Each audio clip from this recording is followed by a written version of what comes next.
అందరికీ నమస్తే, welcome back to Yashasvi cooking. ఈరోజు మన వీడియోలో బొబ్బరిపప్పు గారెలు. వీడియో స్కిప్ చేయకుండా ఫుల్ వీడియో చూడండి. ఈజీగా టేస్టీగా స్టెప్ బై స్టెప్ ఎలా తయారు చేసుకోవాలో ఈ వీడియోలో చూపిస్తాను. బొబ్బరి గారెలు కరకరలాడుతూ లోపల మెత్తగా చాలా రుచిగా ఉంటాయి. చూడండి ఎంత బాగా ఫ్రై అయ్యాయో. వీడియో స్కిప్ చేయకుండా ఫుల్ వీడియో చూడండి. ఈ బొబ్బరి గారెలు అనేవి టేస్ట్ చాలా బాగుంటాయి. మనకు వర్షం పడుతున్న టైంలో లేదా అప్పటికప్పుడు ఇంటికి గెస్టులు ఎవరైనా వస్తే అప్పటికప్పుడు ఈ విధంగా ఈజీ ప్రాసెస్తో బొబ్బరి గారెలు అనేవి తయారు చేసి మన ఫ్రెండ్స్కి కానీ ఫ్యామిలీ మెంబర్స్ కానీ చేసి పెట్టొచ్చు. వీడియో స్కిప్ చేయకుండా ఫుల్ వీడియో చూడండి. ఈ రెసిపీ తప్పకుండా ట్రై చేయండి. అంతకంటే ముందు మన ఛానల్ని సపోర్ట్ చేయండి, సబ్స్క్రైబ్ చేసుకోండి. ఇంకా లేట్ చేయకుండా ఈ బొబ్బరిపప్పు గారెలు ఎలా తయారు చేసుకోవాలో చూసేద్దాం.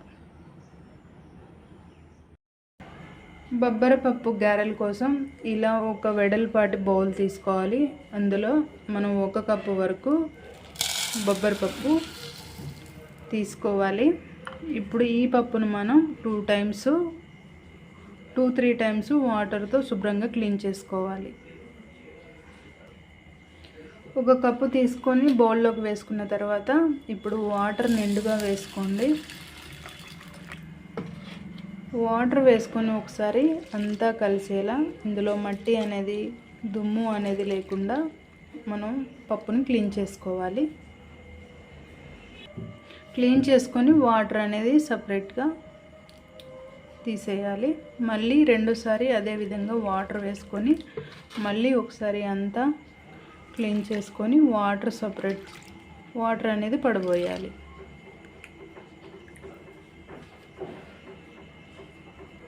టూ టైమ్స్ వాటర్తో క్లీన్ చేసిన తర్వాత ఇప్పుడు మళ్ళీ ఆ పప్పులో నిండుగా వాటర్ వేసుకొని 5 గంటల నుంచి 6 గంటల వరకు వాటర్లో పప్పు అనేది నానబెట్టుకోవాలి. ఇప్పుడు వాటర్ వేసుకున్నాక పక్కన పెట్టుకోండి. ఒక 5 నుంచి 6 గంటల వరకు పక్కన పెట్టుకోవాలి. 5-6 గంటలు నానిన పప్పులోని ఈ నీటిని పూర్తిగా వడకట్టాలి. మనకు ఎక్కువ టైము వాటర్లో పప్పు నానితే బాగుంటుంది. అందుకోసం మీరు 5 నుంచి 6 గంటల వరకు పప్పు వాటర్లో నానబెట్టుకోండి. ఇప్పుడు ఈ వాటర్ని మనం పూర్తిగా వడకట్టాలి. వాటర్ అనేది పూర్తిగా వడకట్టుకొని పక్కన పెట్టుకోండి. ఇప్పుడు ఒక మిక్సీ జార్ తీసుకోండి. మిక్సీ జార్లో పప్పు వేసుకోవాలి. మనం నానబెట్టుకున్న పప్పు వేసుకోవాలి. పప్పు వేసి నీళ్ళు పోయకుండా కాస్త బరకగా గ్రైండ్ చేసుకోవాలి. మరీ మెత్తగా గ్రైండ్ చేయకండి. గారెలు అనేవి మనకు అంత రుచిగా ఉండవు. మనం తింటుంటే పప్పు అనేది మన నాలుకకు టేస్ట్ అనేది తెలియాలి. కొంచెం లైట్గా పప్పు అనేది ఉంటే గారెలు అనేవి టేస్ట్ బాగుంటాయి. మూత వేసుకొని బరకగా గ్రైండ్ చేసుకోవాలి. చూడండి ఈ విధంగా మరీ మెత్తగా కాకుండా మరీ పప్పు కాకుండా మధ్య రకంలో కొంచెం బరకగా గ్రైండ్ చేసుకోండి. ఈ విధంగా మీరు గ్రైండ్ చేసుకునేటప్పుడు పిండి అనేది కొంచెం గట్టిగా ఉంటే 1 లేదా 2 టీ స్పూన్ల వాటర్ యాడ్ చేసుకొని గ్రైండ్ చేసుకోవచ్చు. ఇప్పుడు ఈ మిశ్రమాన్ని మనం ఒక బౌల్లోకి వేసుకొని పక్కన పెట్టుకోవాలి. ఈ విధంగా ఒక బౌల్లోకి వేసుకొని పక్కన పెట్టుకోండి. అదే మిక్సీ జార్లో కారానికి తగ్గట్టు 8 పచ్చిమిర్చి, అలాగే పొట్టు తీసిన 6 లేదా 8 వరకు వెల్లుల్లి రెబ్బలు, మరియు 1 టీ స్పూన్ వరకు జీలకర్ర, మరియు 2 రెబ్బల కరివేపాకు, మీడియం సైజు 2 ఉల్లిపాయలు తీసుకొని ఈ విధంగా చిన్న ముక్కలుగా కట్ చేసుకొని వేసుకోండి. ఇప్పుడు వీటిని మనం మిక్సీ జార్లో మరీ మెత్తగా కాకుండా బరకగా గ్రైండ్ చేసుకోవాలి.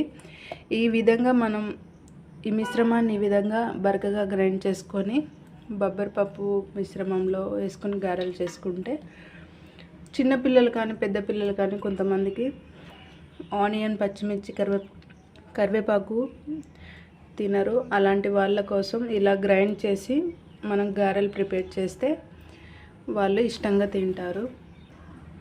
చూడండి, ఈ విధంగా బరకగా గ్రైండ్ చేసుకొని పక్కన పెట్టుకోండి. ఇప్పుడు మనం ముందుగా గ్రైండ్ చేసి పెట్టుకున్న ఈ బొబ్బరిపప్పు మిశ్రమంలో ఈ మిశ్రమాన్ని వేసుకోవాలి. ఓకే, అలాగే ఇందులో రుచికి సరిపడా సాల్ట్ వేసుకోవాలి. సాల్ట్ వేసుకున్న తర్వాత మీరు గరిటెతోని లేదా చేతితోనైనా పర్లేదు, ఒకసారి అంతా కలిసేలా కలిపేసుకోండి. మొత్తం ఒకసారి కలిసేలా కలుపుకున్న తర్వాత ఒక 5 మినిట్స్ వరకు మూత వేసుకొని పక్కన పెట్టుకోవాలి. ఇందులో మీరు ఒక మిర్చి పౌడర్ వేసుకోవాలి అనుకుంటే చిటికెడు వరకు మిర్చి పౌడర్ వేసుకోండి. పచ్చిమిర్చి కారంతోనే మనకు కారం సరిపోతుంది అనుకుంటే మిర్చి పౌడర్ స్కిప్ చేసేయండి. ఈ విధంగా అంతా కలిసేలా కలుపుకున్న తర్వాత ఇప్పుడు మూత వేసుకొని పక్కన పెట్టుకోవాలి. ఇప్పుడు స్టవ్ ఆన్ చేసి మంట మీడియంలో ఉంచుకొని డీప్ ఫ్రైకి సరిపడా ఆయిల్ వేసుకోవాలి. ఈ ఆయిల్ని మంట మీడియంలో ఉంచి బాగా వేడి చేసుకోవాలి. ఆయిల్ వేడయ్యాక మీరు కొద్దిగా చేతికి నీరు లేదా నూనె రాసుకొని పిండిని చిన్న నిమ్మకాయ సైజు అంత ముద్దగా తీసుకొని అరచేతిలో లేదా ప్లాస్టిక్ కవర్పై గారెలు ఒత్తుకొని మధ్యలో చిన్న రంధ్రం చేయాలి. చూడండి, చేతికి ఈ విధంగా ఆయిల్ లేదా వాటర్ అనేది రాసుకోండి. నేను ఆయిల్ కవర్ తీసుకుంటున్నాను. మీకు చేతితో వేసే అలవాటు ఉంటే చేతితోనే గారెలు వేయండి. ఇప్పుడు నిమ్మకాయ సైజ్ అంతా పిండి తీసుకొని ఆ పిండిని ఆయిల్ కవర్పై ఈ విధంగా పెట్టి దీన్ని పల్చగా స్ప్రెడ్ చేయాలి. కొంచెం చూడండి, ఈ విధంగా మధ్యలో చిన్న రంధ్రం చేసుకొని మీరు వేడైన ఆయిల్లో ఈ గారెలు వేసుకోవడమే. ఇదే విధంగా అంత పిండిని గారెలుగా ప్రిపేర్ చేసుకోవాలి. ఈ విధంగా తయారు చేసుకున్న గారెలను ఒక్కొక్కటిగా నూనెలో వేసుకోవాలి. వేసుకున్న తర్వాత గారెలను 2 వైపులా తిప్పుతూ మంచి రంగు మరియు క్రిస్పీగా అయ్యే వరకు వేయించి వేరొక ప్లేట్లోకి తీసుకోవాలి. ఈ విధంగా మీరు తిప్పుకుంటూ 2 వైపులా లోపల కూడా కాలే విధంగా మీరు మంట హైలో పెట్టుకోకండి, మీడియం ఫ్లేమ్లో పెట్టుకొని 2 వైపులా తిప్పుకుంటూ గారెలు అనేవి క్రిస్పీగా వచ్చేంత వరకు డీప్ ఫ్రై చేసుకొని వేరొక ప్లేట్లోకి తీసుకోండి. ఈ విధంగా గారెలు అనేవి బంగారు రంగులోకి వచ్చాక మీరు మంట లో ఫ్లేమ్లో పెట్టుకొని వేరొక ప్లేట్లోకి తీసుకొని పక్కన పెట్టుకోవాలి. ఇదే విధంగా మిగతా పిండిని కూడా గారెలు వేసుకోండి.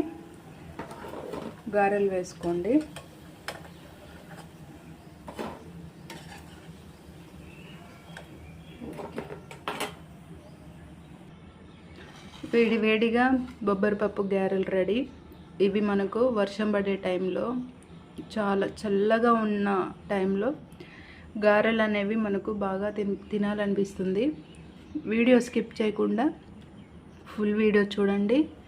ఈ రెసిపీ తప్పకుండా ట్రై చేయండి. ఈ రెసిపీ మీకు నచ్చితే మీ ఫ్యామిలీ అండ్ ఫ్రెండ్స్కి లైక్ అండ్ షేర్ చేయండి. అలాగే మన ఛానల్ని సపోర్ట్ చేయండి, సబ్స్క్రైబ్ చేసుకోండి. Thank you for watching.